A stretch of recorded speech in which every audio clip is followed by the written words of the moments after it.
Na mapema hii leo Waziri wa Elimu Profesa George Magoha alihudhuria na kuzindua kongamano maalum la kujadili mkakati wa kujumuisha elimu ya watu waishio na ulemavu katika marekebisho ambayo yanaendelea kwenye sekta hiyo humu nchini.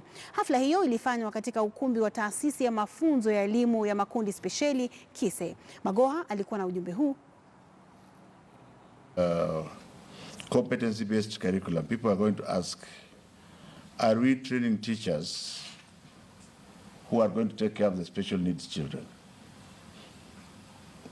And I want to assure you and affirm that these teachers will be trained timeously with even more attention. Are we together? It's going to be more costly. People are going to ask, you make a lot of noise that you have provided books for the children in grades 1 to 3. What about children with special needs?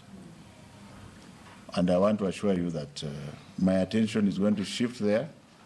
It is going to be very expensive because even as I speak to you now, there are certain exams that we are about to have in the old system. And we have had to pay special attention, for example, to people with challenges with the eyes, with sight, to ensure that the questions that are set, even those similar to the ones that are in the normal paper, have been moderated to take care of their requirements. It does agree that we stop the stigmatization. Every time you think of a child, you think of a child as a child first, with equal rights.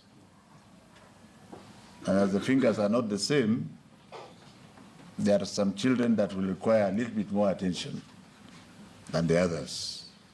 And the government is very much aware that spending per child who requires special needs is much, much more than spending on